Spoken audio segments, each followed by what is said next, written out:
Welcome to Sports Live, presented by Cool. আপনাদের সঙ্গে আছি আমি সঞ্জনা আইভি। কোয়াবের সবশেষ সভায় ভোটাধিকার হারিয়েছেন সাবেক প্রথম শ্রেণীর ক্রিকেটাররা। নতুন নিয়মে নির্দিষ্ট পরিমাণ টাকা দিয়ে আজীবন সদস্য পদ পেলেও ভোটার কিংবা প্রার্থী হতে পারবেন না তারা। যে সিদ্ধান্তের বিরোধিতা করে সভা ত্যাগ করেন সাবেক সাধারণ সম্পাদক দেবব্রত পল।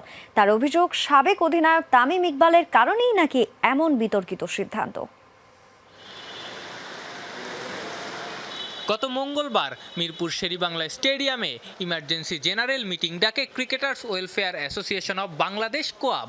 গঠনতন্ত্র সংশোধনী আর কোয়াবের নির্বাচনের প্রস্তুতির জন্যই এই মিটিং ডাকা হয়েছিল। সেই সভায় সাবেক প্রথম শ্রেণীর ক্রিকেটারদের ভোটাধিকার কেড়ে নেওয়া হয়েছে, যে সিদ্ধান্তের কারণে এক পর্যায়ে মিটিং ছেড়ে চলে যান কোয়াবের সাবেক সাধারণ সম্পাদক এবং বর্তমান অ্যাডহক কমিটির সদস্য দেবব্রত পাল। সাবেক প্রথম শ্রেণীর ক্রিকেটার তাদেরকে তাদের ভোটিং রাইটস বাদ দেওয়া হয়েছে। এটা নিয়ে আমি অপোজ করছি। তারপরে এক পর্যায়ে আমি মিটিং থেকেই চলে আসি। আগের গঠনতন্ত্র অনুযায়ী সকল ক্রিকেটারের ভোট দেওয়ার অধিকার ছিল, তবে এখন শুধুই জাতীয় দলের বর্তমান প্রথম শ্রেণীর ক্রিকেটাররা ভোট দিতে পারবেন। সাবেক প্রথম শ্রেণীর ক্রিকেটাররা 1 লক্ষ টাকা দিয়ে আজীবনের সদস্য হতে পারবেন, তবে ভোট দেয়া কিংবা নির্বাচনে প্রতিদ্বন্দ্বিতা করতে পারবেন না। দেবব্রত পালের অভিযোগ, এই সিদ্ধান্ত নেওয়া হয়েছে সাবেক অধিনায়ক তামিম ইকবালের কথায়। তামিম ইকবালই কিন্তু প্রস্তাব করেছেন। তামিম ইকবাল প্রস্তাবনা দিয়েছেন যে ফর্মার ন্যাশনাল প্লেয়াররাও, ফর্মার ফার্স্ট ক্লাস প্লেয়ার, যে ফর্মার ন্যাশনাল এবং কারেন্ট প্লেয়ার, তাদের ভোটিং রাইটস এর ব্যাপারে উনি প্রস্তাবনা দিয়েছেন, তাদের থাকবে, আর কারেন্ট ফার্স্ট ক্লাস প্লেয়ার। কোয়াবের আহ্বায়ক সেলিম শাহেদ বলেছেন, তিনিও আগের নিয়মই চেয়েছিলেন, কিন্তু উপস্থিত ক্রিকেটারদের মধ্যে সংখ্যাগরিষ্ঠ মতামতের মাধ্যমে গঠনতন্ত্র সংশোধন করা হয়। মেজরিটিতে পাস হয়েছে, সেটা ছিল যে আপনার যারা ন্যাশনাল টিমে খেলেছে তারা এবং কারেন্ট ফার্স্ট ক্লাস প্লেয়ার, এবং এই প্রপোজাল এসেছিল কারেন্ট প্লেয়ারদের থেকে। এবং এই প্রপোজালের যখন আমি ভোটাভুটিতে দেই, তখন ভোটাভুটিতে মেজরিটি এই প্রপোজালে গেছে রাদার দ্যান ইনিশিয়াল প্রপোজাল। প্রশ্ন উঠতে শুরু করেছে, সাবেক প্রথম শ্রেণীর ক্রিকেটারদের ভোটাধিকার না থাকা কতখানি যুক্তিযুক্ত। এমন ক্রিকেটার তো কম নাই যাদের প্রথম শ্রেণীতে আছে সমৃদ্ধ ক্যারিয়ার, কিন্তু কখনোই জাতীয় দলের সুযোগ আসেনি। কারেন্ট প্লেয়ার যে খেলটা খেলতেছে সে মেম্বার, সে যখন 1 বছর পরে খেলা ছেড়ে দিবে, সে প্লেয়ার্স অ্যাসোসিয়েশনের মেম্বার না। মিটিংয়ের দিনই কার্যক্রম পরিচালনার জন্য জাতীয় ক্রীড়া পরিষদ থেকে বিসিবিতে একটা অফিস বরাদ্দ পেয়েছে কোয়াব। আফনান পিয়াল, যমুনা স্পোর্টস, ঢাকা। পাকিস্তানের বিপক্ষে টি-20 সিরিজের জন্য 16 সদস্যের দল ঘোষণা করেছে বিসিবি। শ্রীলঙ্কার বিপক্ষে টি-20 সিরিজের স্কোয়াড অপরিবর্তিত রেখেছেন নির্বাচকরা। অধিনায়ক লিটন দাসের পাশাপাশি 16 সদস্যের দলে আছেন তানজিদ তামিম, পারভেজ ইমন, নাইম শেখ, তাওহিদ হৃদয়, জাকির আলী অনিক, শামীম হোসেন পাটোয়ারি, শেখ মেহেদি, রিশাদ হোসেন, মেহেদি হাসান মিরাজ, নাসুম আহমেদ, তাসকিন আহমেদ, মুস্তাফিজুর রহমান, শরীফুল ইসলাম, তানজিম সাকিব ও মোহাম্মদ সাইফুদ্দিন। পাকিস্তানের বিপক্ষে 3 ম্যাচের টি-20 সিরিজ শুরু হবে 20 জুলাই রোববার। এরপর 22 ও 24 জুলাই সিরিজের শেষ 2 ম্যাচ অনুষ্ঠিত হবে। সিরিজের সবগুলো ম্যাচই হবে মিরপুরের হোম অফ ক্রিকেটে। শ্রীলঙ্কায় প্রথমবারের মতো টি-20 সিরিজ জিতে দেশে ফিরেছে বাংলাদেশ ক্রিকেট দল। সকাল 11:30টায় ঢাকায় ল্যান্ড করে দলকে বহনকারী বিমানটি। শ্রীলঙ্কায় পাওয়া এই সাফল্যের ধারাবাহিকতা ধরে রাখতে চায় দল। রোববার থেকে মিরপুরে শুরু হতে যাওয়া পাকিস্তানের বিপক্ষে 3 ম্যাচের টি-20 সিরিজেও সেরাটা দেওয়ার গেম প্ল্যান শ্রীলঙ্কা থেকেই করে এসেছে লিটনরা, বলছেন ম্যানেজার নাফিস ইকবাল। মাশরাফি, সাকিব, তামিম, মুশফিক, রিয়াদদের নিয়ে বাংলাদেশ ক্রিকেট দল যখন প্রাইম টাইমে ছিল, তখনও শ্রীলঙ্কা সফরে গিয়ে কোনো সিরিজ জিততে পারেনি টাইগাররা। এবার সেই অধরা সাফল্য মিলল। শ্রীলঙ্কাকে হারিয়ে টি-20 ট্রফিটা নিয়ে দেশে ফিরেছে বাংলাদেশ দল। বৃহস্পতিবার সকাল 11টায় ঢাকায় ল্যান্ড করে দল। লম্বা সময় পর বিদেশ সফর থেকে সাফল্যের সাথে নির্ভর হয়ে দেশে ফিরেছেন লিটন, মুস্তাফিজ, তামিমরা। তবে টি-20 সিরিজের 2 স্টার পারফর্মার শেখ মেহেদি ও শামীম পাটোয়ারি ফিরবেন শুক্রবার। এবারে শ্রীলঙ্কা সফরটা কিন্তু দারুণভাবে শুরু করেছিল বাংলাদেশ। গল টেস্ট ড্র করার পর আবার কলম্বোতে হেরেছিল বাজেভাবে। ওয়ানডে সিরিজ জয়েরও সুযোগ ছিল, কিন্তু সেটা কাজে লাগাতে পারেনি দল। সবশেষ টি-20 সিরিজে এসে মিলেছে সাফল্য। কঠিন সময় পার করা টাইগারদের এই সাফল্যে আশার আলো দেখছেন অনেকেই। অনেক মোটিভেটেড। এই ধরনের victory is always important for a team, specially যেই পিরিয়ডে আমরা যাচ্ছিলাম। এই রেজাল্টটা বাংলাদেশের জন্য, দেশের জন্য বলেন বা প্লেয়ারদের জন্য বলেন বা বোর্ডের জন্য বলেন, it was very important. First match টি-20 সিরিজে হারার পর the way we played, I thought it was clinical. খুবই ভালো পারফরমেন্স ছিল। আমাদের সবার আস্থা রাখতে হবে এই টিমের উপর, এবং আমরা যদি এদেরকে সাপোর্ট করি, আমরা এই টিম নিয়ে ইনশাল্লাহ অনেক দূরে যেতে পারবো। ঢাকায় ফেরার 2 দিন পরেই পাকিস্তানের বিপক্ষে টি-20 সিরিজ শুরু হচ্ছে বাংলাদেশের। শক্তিশালী পাকিস্তানের সাথে লাহোরে কদিন আগেই হোয়াইট ওয়াশ হয়েছিল বাংলাদেশ। তবে শ্রীলঙ্কা সিরিজে আত্মবিশ্বাস ফেরায় এবার ঘরের মাঠে বাংলাদেশ ভালো খেলবে এমন প্রত্যাশা করছে সংশ্লিষ্টরা। টিম ম্যানেজার নাফিজ ইকবাল বলছেন, শ্রীলঙ্কায় বসেই পাকিস্তান সিরিজ নিয়ে কথা হয়েছে দলে। একই ধারাবাহিকতায় পাকিস্তান সিরিজেও ভালো করতে চান ক্রিকেটাররা। অ্যাজ আ টিম আমাদের কনসিস্টেন্ট হওয়াটা হলো সবচেয়ে বড় চ্যালেঞ্জ। তো ওই হিসাবেই আমরা এগোচ্ছি। যেভাবে কথাবার্তা আমাদের ওই 30 জনের পরিবার, যেটা আমাদের ফ্যামিলি যেটা আমরা বলি, ওইটার মধ্যে যে আলাপ আলোচনা হয়, আমরা গ্র্যাজুয়ালি কীভাবে ইমপ্রুভ করতে পারবো, এভরিডে কীভাবে ইমপ্রুভ করতে পারবো, প্রত্যেকটা প্র্যাকটিস সেশন থেকে শুরু করে প্রত্যেকটা ম্যাচে। সো এইসব জিনিস নিয়ে আমরা কাজ করছি। পাকিস্তান সিরিজের প্রস্তুতি নিতে শুক্রবার বাংলাদেশ দলের ঐচ্ছিক অনুশীলন সেশন আছে। তবে ম্যাচের আগের দিন হবে পূর্ণাঙ্গ সেশন। ঢাকায় থাকা ক্রিকেটারদের আজ ছুটি, পরিবারের সাথে সময় কাটিয়ে শুক্রবার যোগ দেবেন টিম হোটেলে। তবে যারা ঢাকায় স্থায়ী নন, কোচিং স্টাফদের সাথে বিমানবন্দর থেকে তারা সরাসরি চেক ইন করেছেন টিম হোটেলে। হাসিনুর রহমান, যমুনা স্পোর্টস, ঢাকা। পাকিস্তান সিরিজে সর্বোচ্চ নিরাপত্তা দিতে প্রস্তুত বাংলাদেশ ক্রিকেট বোর্ড। নিরাপত্তা নিশ্চিতে বৃহস্পতিবার মিরপুর শেরে বাংলা স্টেডিয়ামে 1 দফা মহড়া দিয়েছেন বাংলাদেশ সেনাবাহিনীর সদস্যরা। শুক্রবার হবে আরেক দফা মহড়া। বিসিবি বলছে, সব সিরিজের মতো এই সিরিজেও নিরাপত্তার কমতি রাখবে না বোর্ড। যে কোনো সিরিজেই সফরকারী দলকে সর্বোচ্চ নিরাপত্তা দেওয়ার চেষ্টা করে বাংলাদেশ ক্রিকেট বোর্ড। পাকিস্তান সিরিজের আগে বৃহস্পতিবার সকালে হোম অফ ক্রিকেটে 1 দফা বাংলাদেশ সেনাবাহিনীর মহড়া হয়েছে। শুক্রবার হবে আরেক দফা। পাকিস্তানের মতো বড় দলের বিপক্ষে সিরিজ বলেই কি বিসিবির বাড়তি সতর্কতা?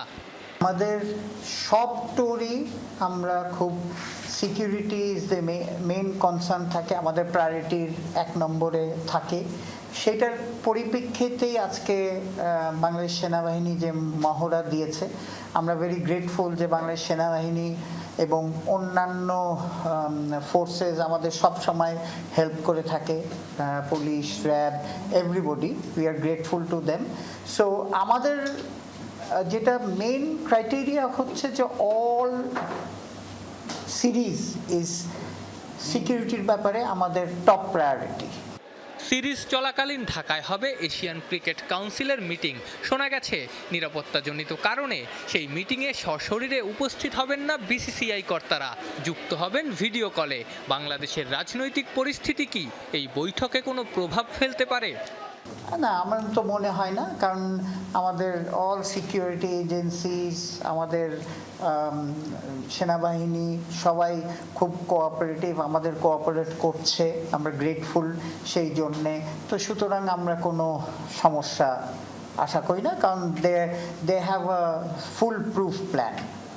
ভারতীয় বিভিন্ন গণমাধ্যমের রিপোর্ট অনুযায়ী নিরাপত্তায় ছিল ভারত ও বাংলাদেশের সিরিজ পেছানোর অন্যতম কারণ, যদিও দুই পক্ষ থেকেই অফিসিয়ালি নিরাপত্তার কথা বলা হয়নি।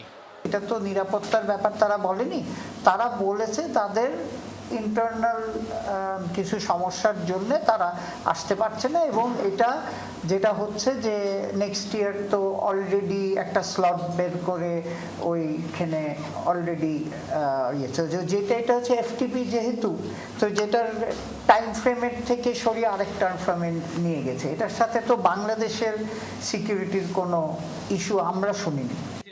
আগামী 20 এপ্রিল থেকে শুরু হচ্ছে পাকিস্তানের বিপক্ষে বাংলাদেশের 3 ম্যাচের টি-20 সিরিজ। পরের 2 ম্যাচ 22 ও 24 তারিখ। আমাদের আফনান পিয়াল, যমুনা স্পোর্টস, ঢাকা। খুব ম্যাক্স 60 টুর্নামেন্টে মায়ামি ব্লেজের অধিনায়কত্ব করবেন সাকিব আল হাসান। সামাজিক মাধ্যমে বিষয়টি নিশ্চিত করেছে ফ্র্যাঞ্চাইজিটি। টি10 লিগের এই টুর্নামেন্ট শুরু হচ্ছে আজ থেকে, যেখানে প্রথম ম্যাচেই সাকিবের মায়ামি খেলবে বোকা রেটন টেইল ব্লেজার্সের বিপক্ষে, যে দলে আছে অস্ট্রেলিয়ান সাবেক ওপেনার ডেভিড ওয়ার্নার। এর আগে গ্লোবাল সুপার লিগে নিজের প্রথম ম্যাচে ব্যাট হাতে 50 ও বল হাতে 4 উইকেট নেন সাকিব, যদিও এর পরের ম্যাচগুলোতে ব্যাট হাতে ব্যর্থ ছিলেন তিনি। এছাড়া তার দলও টুর্নামেন্ট থেকে ছিটকে পড়েছে, ফলে ম্যাক্স 60 টুর্নামেন্টে নাম লেখান এই অলরাউন্ডার। 3 ম্যাচ নিষিদ্ধ হলেন বাংলাদেশের নারী দলের তারকা ফুটবলার সাগরিকা। একই শাস্তি পেয়েছেন নেপালের ডিফেন্ডার সিমরানও। 2 ফুটবলারকে সমান 3 ম্যাচ নিষিদ্ধ ও $500 করে জরিমানা করেছে সাফ। নারী সাফ অনূর্ধ্ব 20 চ্যাম্পিয়নশিপের বাংলাদেশ নেপাল ম্যাচে 2 খেলোয়াড়ের মধ্যে হাতাহাতির ঘটনায় লাল কার্ড দেখেছিলেন সাগরিকা। বাংলাদেশ অনূর্ধ্ব 20 নারী দলের ম্যানেজার মাহমুদা আক্তার অনন্যা বরাবর সাফ থেকে এই সংক্রান্ত চিঠি ইস্যু হয়েছে। নেপালের বিপক্ষে লাল কার্ড দেখায় সবশেষ ভুটান ম্যাচ খেলা হয়নি সাগরিকার। আগামী শনিবার শ্রীলঙ্কার বিপক্ষে ম্যাচেও খেলা হবে না এই ফরওয়ার্ডের। নিষেধাজ্ঞা উঠে যাওয়ার পর 21 জুলাই নেপাল ম্যাচে সাগরিকাকে নিয়ে মাঠে নামতে পারবে বাংলাদেশ। এক যুগ পর ফেডারেশনে যোগ হয়ে নিজের অভিজ্ঞতা কাজে লাগিয়ে আবারও নতুন শুরুর স্বপ্ন দেখছেন আলেয়া ফেরদৌস। রেজাউল মাকসুদ জাহিদের নেতৃত্বে গঠিত অ্যাডহক কমিটিতে সাধারণ সম্পাদক পদে আছেন বর্ষিয়ান এই নাট্যাভিনেত্রী। স্থবির হয়ে যাওয়া ফেডারেশনে আবারও প্রাণ ফিরিয়ে আনতে দৃঢ় প্রত্যয়ী এই কমিটি। তবে অ্যাডহক কমিটি নিয়ে সকল সমালোচনা উড়িয়ে দিয়েছেন জিএম হায়দার। এক সময়ের ছোট পর্দার জনপ্রিয় অভিনেত্রী আলেয়া ফেরদৌসী মা চরিত্রে অভিনয়ে যিনি পেয়েছিলেন সবচেয়ে বেশি দর্শক প্রিয়তা, ছিলেন বাংলাদেশ অলিম্পিক অ্যাসোসিয়েশনের ডেপুটি সেক্রেটারি জেনারেল। শুধু তাই নয়, শুটিং ফেডারেশনের উপমহাসচিবও ছিলেন তিনি। বর্ষিয়ান এই নাট্যাভিনেত্রী এখন শুটিং ফেডারেশনের সাধারণ সম্পাদক। এক যুগ পর আবারও ফেডারেশনে এসে নিজের অভিজ্ঞতা বিলিয়ে দিতে চান এই বর্ষিয়ান অভিনেত্রী। টিম যেটা হয়েছে সেটা তো একটা যুদ্ধের মধ্য দিয়েই হয়েছে। আমাদের যে কমিটি এখন আছে, আমরা চেষ্টা করব এই কমিটি নিয়েই আমরা কাজ এগিয়ে নেব। এই কাজ যদি আমরা এগিয়ে নিয়ে যেতে চাই, তাহলে আমাদের লাগবে আর্থিক সম্বল, তারপরে হচ্ছে শ্রম। এগুলো যদি আমরা একসঙ্গে করে টিম ওয়ার্ক করতে পারি, তাহলে আমরা এগিয়ে যেতে পারবো। দীর্ঘ অপেক্ষার অবসান ঘটিয়ে নতুন অভিভাবক পেল শুটিং ফেডারেশন। যুব ও ক্রীড়া মন্ত্রণালয়ের সাবেক সচিব এবং বর্তমান স্থানীয় সরকার মন্ত্রণালয়ের সচিব রেজাউল মাকসুদ জাহিদের নেতৃত্বে গঠন করা হয়েছে 19 সদস্যের অ্যাডহক কমিটি। স্থবির ফেডারেশনে আবারও প্রাণ ফেরানোর চ্যালেঞ্জ সেই কমিটির সামনে। চ্যালেঞ্জ তো সবসময় মোকাবেলা করতে হবে এবং চ্যালেঞ্জ নিয়েই চলতে হবে। সুতরাং আমরা সেটা অ্যাকসেপ্ট করে এগিয়ে যাব। আমাদের প্রচেষ্টা আমরা চালিয়ে যাব। কতটুকু নিয়ে যেতে পারি, কতটুকু এগোতে পারে আমাদের শুটাররা, সেটা ডিপেন্ড করবে আর কি, তাদের শ্রম, আমাদের শ্রম সব মিলিয়ে। নতুন কমিটি নিয়ে অনেক সমালোচনা থাকলেও সব উড়িয়ে দিয়েছেন অ্যাডহক কমিটির যুগ্ম সাধারণ সম্পাদক জিএম হায়দার। ওনারা এই যে ব্লেম করলেন, কাকে ব্লেম করছেন? তাহলে ব্লেম করছেন কাকে? সরকারকে। এই কমিটি আমরা দিয়েছি না, কে দিয়েছে? Sports ministry. তাহলে কি আপনারা ব্লেম করছেন স্পোর্টস মিনিস্ট্রিকে? এটা তো স্টেট ইনভলভ হলেন উপদেষ্টা মহোদয়। কথাগুলো খুব আপত্তিকর না? সামনে আছে এসএ গেমস। ফেডারেশনের নেই কোনো কোচ। বিদেশি কোচ আনা থেকে শুরু করে শুটার বাছাই সব নির্ভর করছে ফেডারেশনের ফান্ডের উপর। রিয়ান রাফতি, যমুনা স্পোর্টস, ঢাকা। বাংলাদেশের প্রথম আন্তর্জাতিক ম্যাচের সাক্ষী মোরাতুয়া স্টেডিয়াম। 1986 সালে পাকিস্তানের বিপক্ষে এই মাঠেই হয়েছিল লাল সবুজদের ক্রিকেট পদচারণা। বাংলাদেশ ক্রিকেট ইতিহাসের ঐতিহাসিক মুহূর্তের ধারণ করা এই ভেন্যু এখন জরাজীর্ণ। 39 বছর আগের সেই স্মৃতি রোমন্থন করেছেন সে সময়ের অধিনায়ক গাজী আশরাফ হোসেন লিপু। কলম্বো থেকে মোরাতুয়ার কথা শুনব হাসান আল মারুফের প্রতিবেদনে।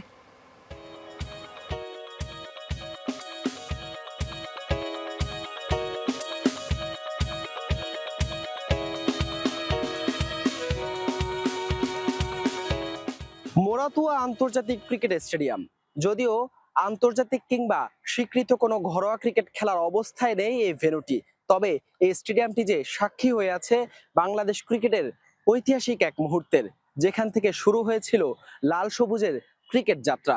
1986 সালে এই মাঠেই নিজেদের ইতিহাসে প্রথমবার আন্তর্জাতিক ক্রিকেট খেলতে নেমেছিল টিম টাইগার্স।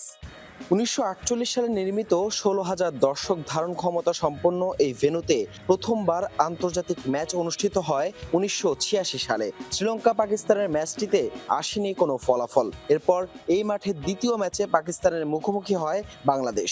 এশিয়া কাপের সেই ম্যাচে মাত্র 94 রানেই গুটিয়ে যায় টাইগাররা। 7 উইকেটের পরাজয় নিয়ে নিজেদের প্রথম আন্তর্জাতিক ম্যাচ শেষে মাঠ ছাড়ে বাংলাদেশ। সেই ম্যাচে অধিনায়ক ছিলেন বিসিবির বর্তমান প্রধান নির্বাচক গাজী আশরাফ হোসেন লিপু। বাংলাদেশ শ্রীলঙ্কার সিরিজ উপলক্ষে কলম্বোতেই ছিলেন তিনি। স্মৃতিচারণ করলেন ঐতিহাসিক সেই ম্যাচের, শোনালেন ইমরান খানের সাথে টস নিয়ে আলোচিত সেই মুহূর্তের কথা।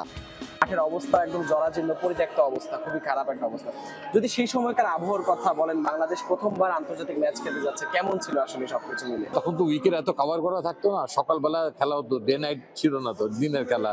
তো এই আর্দ্রতার মধ্যে পাকিস্তানি পেস বোলারদেরকে ফেস করা it was really a tough job. But আমাদেরকে দুটো ম্যাচেই প্রথমে ব্যাট করতে হয় এবং খুব বেশি একটা আমরা ভালো করতে পারিনি। ইমরান খানের মতো একটা ব্যক্তিত্ব যখন অলওয়েজ সাডেন এটা আমাকে বললো, মানে আমার তো তখন আর কিছু করার ছিল না। আমার ইচ্ছা ছিল একটা স্মৃতি থাকবে যে উইকেটে গিয়ে টস করছি, সেটা যদিও আমার কাছে সেই টসের ছবিটা আছে, বিকজ তখন আবার প্রফেশনাল ক্যামেরাম্যানও ছিল না একজন, আসতেন তিনি সবাই ছবি তুলতেন, পরে সেটা আবার বিক্রি করতেন সবার কাছে। সেই ম্যাচে ব্যাট হাতে রানের খাতা খুলতে না পারলেও জাভেদ মিয়াঁদাদের উইকেট নিয়েছিলেন সাবেক এই অধিনায়ক। আমার মনে থাকবে যে আমার জীবনের ফার্স্ট উইকেট ছিল জাভেদ মিয়াঁদাদকে আউট করা, আর এদিকে শ্রীলঙ্কার সঙ্গে বোধহয় রয়ড হায়াসকে আউট করা। রয়ড হায়াসও খুব ভালো ব্যাটসম্যান ছিলেন। মুরাতোয়ায় অনুষ্ঠিত হয়েছে মোটে 4 টেস্ট ও 6 ওয়ানডে। মজার ব্যাপার হলো সবকটি টেস্টই হয়েছে ড্র। সবশেষ 1993 সালে শ্রীলঙ্কা ও ওয়েস্ট ইন্ডিজের মধ্যকার টেস্ট হয়েছিল এই ভেন্যুতে। এরপর 32 বছরেও হয়নি কোনো আন্তর্জাতিক ম্যাচ। সেই মোরাতোয়া স্টেডিয়ামটি এখন ডি সয়েসা স্টেডিয়াম, আবার কেউ কেউ চেনেন পুরনো নাম টাইরনি ফার্নান্দো স্টেডিয়াম হিসেবেই। সময়ের সাথে সাথে ঘরোয়া ক্রিকেট খেলাও বন্ধ হয়ে গেছে এই ভেন্যুতে। গ্যালারি থেকে ড্রেসিং রুম, ইনডোর কিংবা উইকেট, জরাজীর্ণ একটা মাঠ। বিবর্ণ চেহারায়ও 77 বছর বয়সী এই মোরাতোয়া স্টেডিয়াম ধারণ করে আছে বাংলাদেশ ক্রিকেটের এক বর্ণিল স্মৃতি। হাসান আল মারুফ, যমুনা স্পোর্টস, কলম্বো, শ্রীলঙ্কা। টি-20 বিশ্বকাপের আগেই অবসরে যাচ্ছেন Windies all-rounder Andre Russell. 21 July থেকে শুরু হওয়া অস্ট্রেলিয়া সিরিজই হবে এই তারকার ক্যারিয়ারের শেষ টি-20 সিরিজ। টেস্ট সিরিজে অস্ট্রেলিয়ার কাছে ধবল ধোলাই হওয়া ক্যারিবীয়দের সামনে আছে 5 ম্যাচ টি-20 সিরিজ। প্রথম 2 ম্যাচ খেলেই জাতীয় দলের জার্সিটা তুলে রাখবেন রাসেল। 37 বছর বয়সে এই তারকা অলরাউন্ডার এমন সময় অবসরে যাচ্ছেন যখন 2026 টি-20 বিশ্বকাপের আর মাত্র 7 মাস বাকি। আগামী বছরের ফেব্রুয়ারি-মার্চে ভারত ও শ্রীলঙ্কার মাটিতে ক্রিকেটের এই মেগা টুর্নামেন্ট অনুষ্ঠিত হবে। আন্তর্জাতিক ক্যারিয়ারে অ্যান্ড্রে রাসেল সংক্ষিপ্ত ফরম্যাটে 84টি ম্যাচ খেলেছেন, যেখানে 163 স্ট্রাইক রেটে 1078 রানের পাশাপাশি শিকার করেছেন 61 উইকেট। আর এই ছিল আজকে স্পোর্টস লাইভে। এতক্ষণ সঙ্গে থাকার জন্য সবাইকে ধন্যবাদ। আল্লাহ হাফেজ।